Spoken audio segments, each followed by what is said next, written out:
Harry's wife. Part 102.9.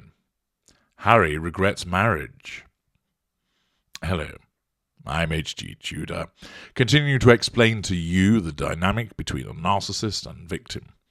Harry's wife is the narcissist, and Harry, of course, is the intimate partner primary source, the most important person in her fuel matrix, the easiest individual to control, which has been done by a combination of benign behaviours at the beginning of the relationship as he was seduced and embedded, and then through a switch to sustained devaluation punctuated with respite golden periods.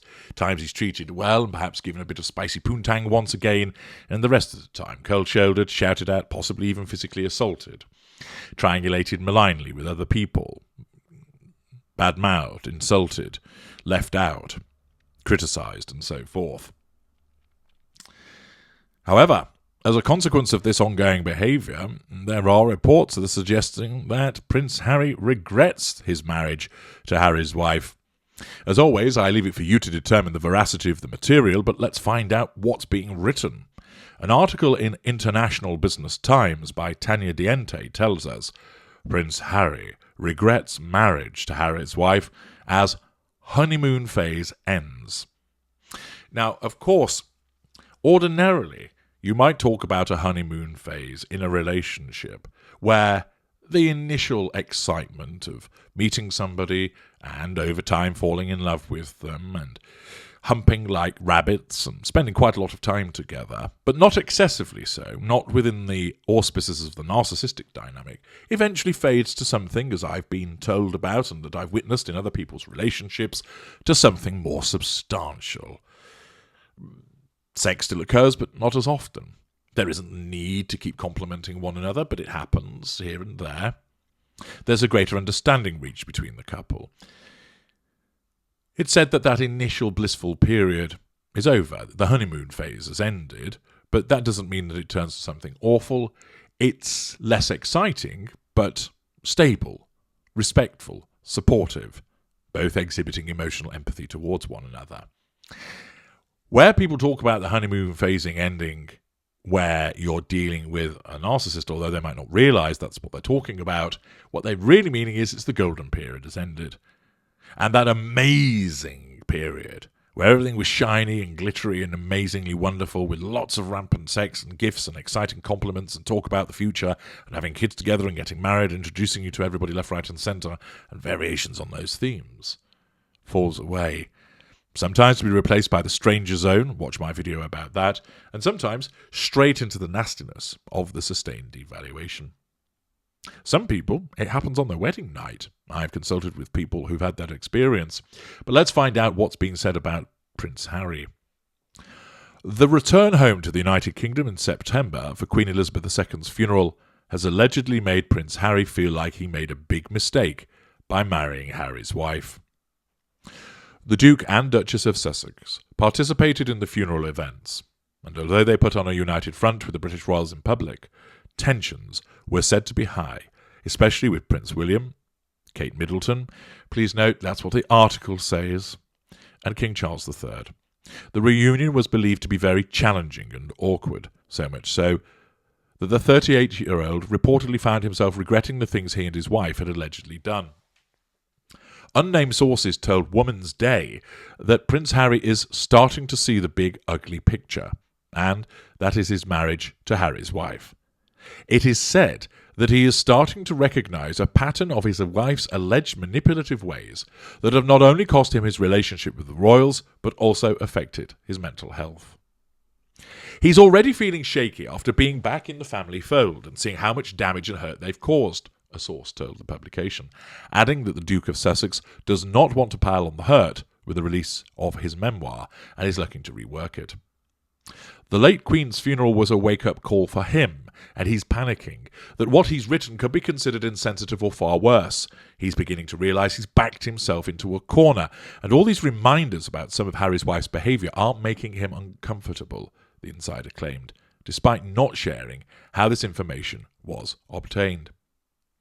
Author Valentine Lowe, in his book Courtiers, The Hidden Power Behind the Crown, claimed that the former Suits staff forced her then-boyfriend to release a statement to confirm their relationship, or else she would break up with him. See parts pass him.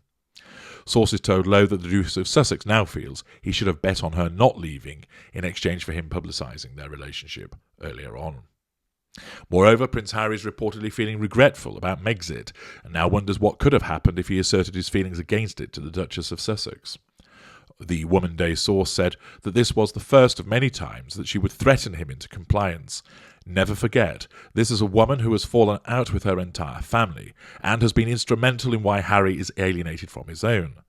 Prince Harry is reportedly seriously wondering if he's made a big mistake in marrying Harry's wife now that their honeymoon phase is well and truly over. None of the claims have been verified by the couple, and they have so far maintained that they are happy with their decision to start a new life in California.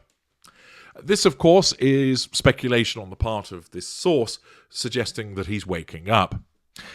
And it would appear that they believe that as a consequence of what he's seen at the funeral, that it's starting to cause him to realise, actually, I may well have fucked things up. It's debatable, though, whether this is the case. The rewriting of the book may actually be as a consequence of the pressure that she's putting him under to ensure that they don't alienate their position any further with the royal family, notwithstanding the fact that most people would say that it's irredeemable. But remember, Harry's wife will, through her delusion, believe that there's always a way back in. Accordingly, the reworking of the publication may be just linked to that, rather than any genuine desire to avoid hurting people. Although that is a possibility, of course, because Harry does have emotional empathy. It just hasn't been on display a lot of the time because of what he's been subjected to by the poison that's been poured repeatedly into his ears by his wife in terms of her own manipulation of him to control him, but also to cause him to be alienated from anybody else that might affect her control over him. A further publication, called Now to Love, whatever that might be, picks up on the shock's claims. Apparently, things couldn't get any worse for Prince Harry, who sources say is starting to see the big ugly picture, that is his marriage to Harry's wife.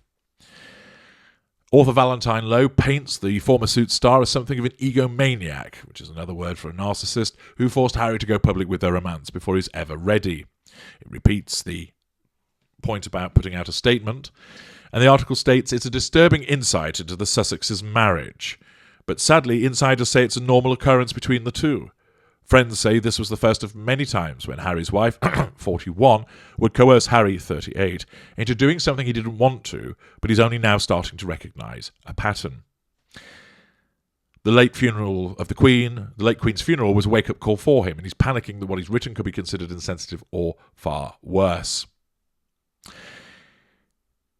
He's seriously wondering if he's made a big mistake, but he feels trapped in a mess that his own making. Their honeymoon phase is well and truly over, and it repeats other aspects of what I've read to you in the International Business Times article. It is undoubtedly correct that the honeymoon phase is over. It was over some time ago as he entered sustained devaluation. It's entirely correct that she's alienated from his family. It's entirely correct that she manipulates him. It's entirely correct she does all of these things, of course, as I've explained, in pursuit of the prime aims. But whether he's actually waking up to it, it's possible. It is a possibility, because there comes a point with any victim that they start to realise something isn't right. Whether they do something about it is a different matter. But it's likely that he sees her behaviours aren't appropriate. The fact that the way that the family have treated him, once upon a time he may well have just been convinced by her smearing of them and say, see, Harry, this is the way we're always treated. But to think, hang on a second, maybe I have caused a problem with them. And of course, the reaction of so many people who undoubtedly had very little to do with them has reinforced that for him. It might be that some holes have been punctured in his emotional thinking by seeing all of this, so he's starting to realise that there is a problem, that she's the problem, and he's contributed to it. This is something that does happen with the victim of the narcissist, but whether it's the case for Harry remains to be seen. Only time will tell us if he acts upon it. We're not going to get him actually saying, now, I realise that she's the problem and I'm leaving. Instead, we need to see if action is taken by him, for instance, to leave to start divorce proceedings and then perhaps explain why he did so because of her behaviour. At this juncture, it is possible that he's waking up. It's possible that he's regretting his marriage. He may not know, of course, and probably does not know why she behaves as she does. But it is entirely conceivable, given the passage of time and what's happened recently with the funeral, that he's seeing that not only has his behaviour been poor, but he's been influenced by her poor behaviour, both towards him and towards other people. It will have to be the case to see if there is any meaningful, genuine regret, and then, if so, whether the royal family act upon this to intervene and rescue him in effect, or whether he takes steps of his own volition. Watch this space. I'm H.G. Tudor. Thank you for listening.